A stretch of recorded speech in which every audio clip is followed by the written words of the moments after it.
Good evening. Welcome to Bizworld. I'm Adrian Seet. The government explains any decision involving overnight policy rate OPR is out of its jurisdiction, following the independent rights held by Bank Negara, which has increased the rate to 2.25% yesterday. Finance Minister Datuk Seri Tengku Zafrul Abdul Aziz said the decision was made after taking into account external factors, including inflation pressure, which surged Malaysia's inflation to 2.8% in May. Tak ada tanpa campur tangan kerajaan persekutuan. Ini termasuk keputusan-keputusan sebelum ini serta yang terkini untuk menaikkan ataupun menurunkan OPR. Kebebasan ini sebenarnya termaktub dalam Akta Bank Negara Malaysia 2009. Ini bermakna kerajaan Malaysia tidak boleh mengarahkan Bank Negara Malaysia untuk naik atau turunkan OPR.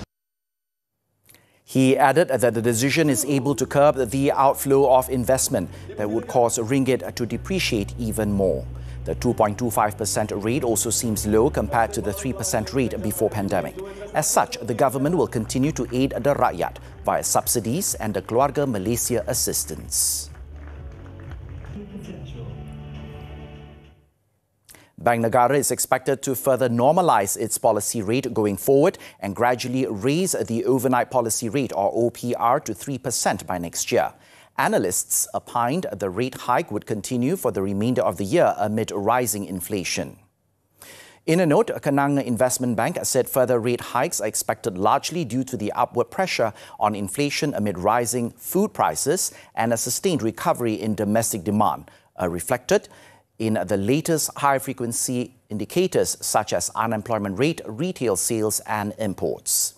CGS CIMB Securities in the meantime said Bank Negara is expected to monitor economic developments going forward, especially if the growth in domestic demand is strong and unfettered amid the large subsidies. Meanwhile, AmBank Research expects Bank Negara to adopt a more aggressive stance in a move to cool inflation and help support the weakening ringgit, not just against the US dollar, but also on cross rates. Meanwhile, RHB Research estimates the OPR hike of 25 BPS by Bank Negara would raise banking sector's net profit by 1.8% for the financial year 2022. A potential rate hike of 25 BPS in September would further improve the bank's cumulative earnings to 2.2%.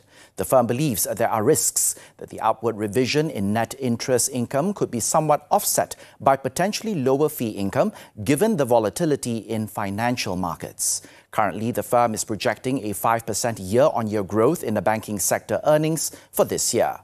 RHB expects banks to raise base lending rate and base rates by the full 25 BPS.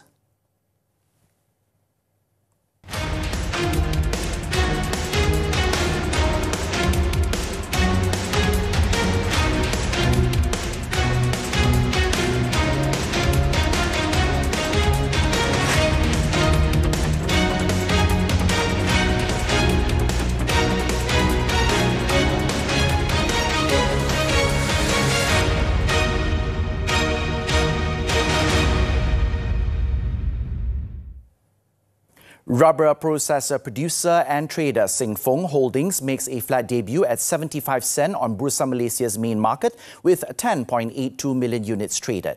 Its senior manager Chong Wah Kiat said the group expected to raise 68.1 million ringgit from its IPO to part finance the expansion of its annual production capacity by 17% to 166,000 tons by 2023.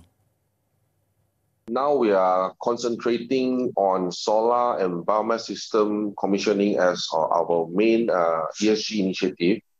And of course, ESG will be our priority. So coming up after we've completed these two projects for our ESG initiative, of course, we'll study at other possibilities that can help to contribute to our ESG initiatives continuously.